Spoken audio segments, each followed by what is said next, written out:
حضار نهایت گرامی، مهمانان ارجمند، فرهنگیان، هنرمندان، خواهران و برادران عزیز، سلام. وقتتان بخیر و لحظه هایتان شاد و پر از خاطره های نیکو باد. من عزیز هویدا هستم.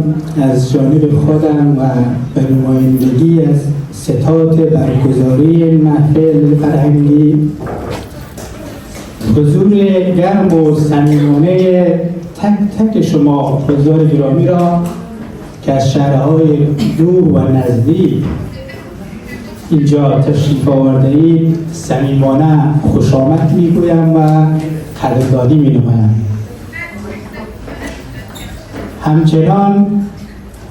همچنان سپاس ویژه دارم از مهمانان ارجمند این محفل، استاد گرانقدر ما، استاد بختیاری گرامی، استاد و نویسنده خوشنام جامعه ما،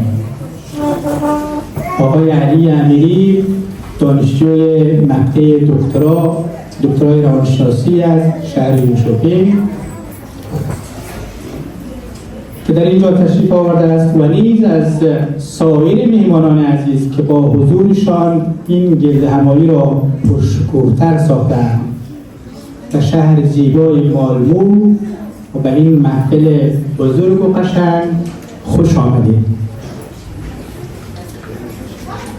19 می روز جهانی فرهنگ هزارگی بر همه تان خجسته و فرخنده باد. دوستان عزیز، ما بسیار خوشحالیم که امروز شاهد برگزاری دومین سال این محفل باشکوه و مناسبت این روز فرخنده در شهر زیبای مالمو هستیم. برگزاری این برنامه حاصل تلاش جمعی است، حاصل و نتیجه زحمات شب و روز تیمی که با تعهد، عشق و همدلی کار کردن تا این محفل چنین باشکوه برگزار گردد. ایجاب میکند که از همه همکاران خوبم در ستاد برگزاری، از داوطلبان پرتلاش، هنرمندان عزیز، سخنرانان گرامی و همه دوستانی که ما را در این راستا یاری رساندن، از صمیم قلب سپاسگزاری نمایم.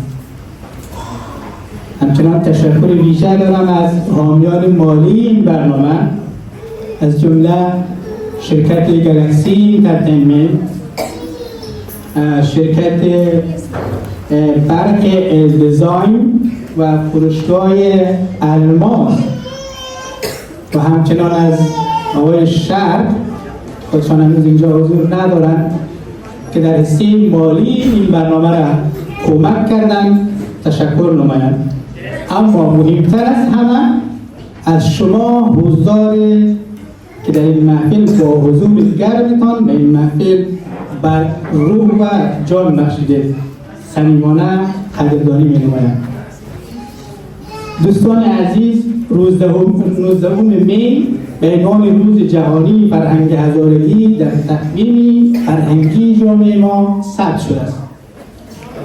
در این روز در کشورهای مختلف مردم ما گرد هم می‌آیند تا از تاریخ، فرهنگ و ارزش‌های دینی خود سخن بگویند، نمادهای فرهنگیشان را به نمایش بگذارند و از بزرگانشان یاد کنند. امروز روز ماست، روز برای فرهنگ، روز برای بازگویی آنچه بوده ایم، هستیم و باید باشیم. ما امروز گرد هم آمدیم تا یک بار دیگر از فرهنگ غنی هزارگی صحبت نماییم. فرهنگی که تنها در پوشاک و موسیقی خلاصه نمی شود، بلکه در باورها، رفتارها، سخنها و امیدهای ما جریان دارد. فرهنگ با همه رنج‌ها، محرومیت‌ها، بی‌عدالتی‌ها هنوز زنده است و با شکوه ایستاده. بله، ما امروز اینجا از هویت ما، از تاریخ ما و از آینده ما سخن میگوییم. در این قسمت از تشریف آوری آقای پیمان و خانواده محترمشان که از کشور دانمارک تشریف آوردند، ایشان را در اینجا خوش آمدید گفته و کمال سپاسگزاری دارم. همچنان از کسان دیگه‌ای که جدیداً در محفل ما پیوستند. ما اینجا گرد هم آمده ایم نه تنها برای بزرگداشت یک روز، بلکه برای پاسداری از میراثی که شالیده هویت ماست، میراثی که از دل تاریخ برآمده، میراث که با وجود سختی ها هنوز زنده است و با آیندگان پیام ایستادگی و افتخار می‌دهد. دوستان نازنین، برگزاری محافل چون امروز تنها یک جشن فرهنگی نیست، بلکه یک ضرورت و یک مسئولیت تاریخی است. در روزگاری که هویت ما با آسانی فراموش یا تعریف می شود، ما وظیفه داریم که از فرهنگ خود مراقبت کنیم، آن را بهتر بشناسیم و به نسل‌های آینده منتقل نماییم. روز جهانی فرهنگ هزارگی یادآور این حقیقت است: ما هستیم، ما زنده و ما فرهنگ داریم که باید دیده بشود، شیره شود و ارج نهاده شود. و این فرهنگ تنها از گذشته نمیگوید، بلکه نقشه راه آینده ما نیز است. فرهنگی که در آن علم، دانایی، عدالت، مدارا و همزیستی جایگاه بلند دارد. دوستان عزیز، استاد بختیاری گرامی و بزرگواران دیگری روی مورد بیشتر صحبت خواهد کرد.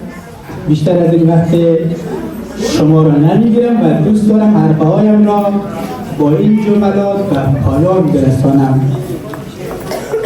باشد که امروز تنها روز تجلیل نباشد، بلکه روز تأمل، همدلی و امید برای آینده نیز باشد. روزی که چراغ روشن شود در دل فرزندان ما برای ساختن فردای بهتر. فرهنگ ما پاییده، نام ما بلند و راه ما همواره روشن باد.